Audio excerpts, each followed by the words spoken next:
भक्तिपथी जीवन को आपण को स्वागत। आसतु आज जानिबा माँ कालीजाई संपर्क। चिलिकार नील जलराशि मध्य अवस्थित माँ कालीजाई पीठ ओडिशार आस्था भक्ति और करुणार एक अमर प्रतीक। लोककथा अनुसार बहु वर्ष पूर्व बाणपुर अंचल जाई नामक जड़े सुंदरी सरल और भक्तिमय कन्याटीए वास करुला।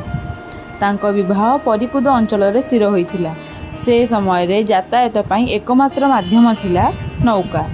विवाह परे जाई तांको बापांक सह नौकार बसी ससुर घर को यात्रा आरंभ कले। चिलिकार शांत जल रे नौका आगु बढ़ुथिला, किंतु भाग्यर लेखा थिला एक हृदय विदारक घटना। नौका चिलिकार मध्यभाग को पहुँचवा परे हठात आकाशर रूप बदलीगला। कला मेघ चारिआडे घेरीगला। प्रचंड पवन बहिला। चिलिकार जलराशि उत्ताल होई उठिला। भयंकर झड़े नौका दोहलिबाकु लागिला। यात्री माने भय रे माँ काली को डाकिबा पई आरंभ कले, किंतु प्रकृतिर रूप एपरि रुद्र होई जाइथिला जे ता आगरे केही साहस करि पारु नथिले। हठात नौकाटी ओल्टी पड़िला एवं जाई चिलिकार गभीर जल रे निखोज होई गला। ता बापा अन्य माने मध्य बंची गले, किंतु जाईर संधान मिलला नाही।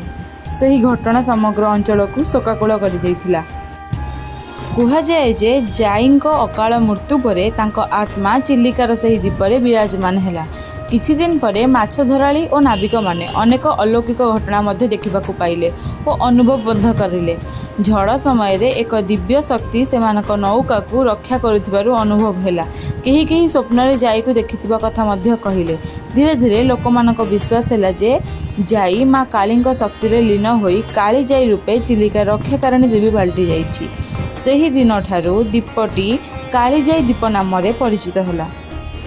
आज मध्य चिलिकार असंख्य माछधराली जल को जीवा पूर्व माँ कालीजाई को प्रणाम करती। सेमानक अतुट विश्वास अछि जे माँ का आशीर्वाद थिले चिलिकार भयंकर झड़ मध्य कौनसी क्षति करि परिबो नाही। मकर संक्रांति समय हजार हजार भक्त नौकार जाई माँ को दर्शन करती। चिलिकार ढेउ पवन और नील जलराशि मध्य भक्तों मुखर गुंजरित हुए जय माँ कालीजाई।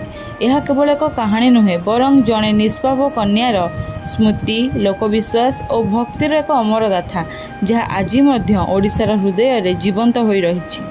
चिलिकार प्रत्येक ढेउरे माँ कालीजाई करुणा लुचि रहिछि एवं प्रत्येक भक्तर हृदय रे तांको प्रति अतुट विश्वास आज जाग्रत रहिछि।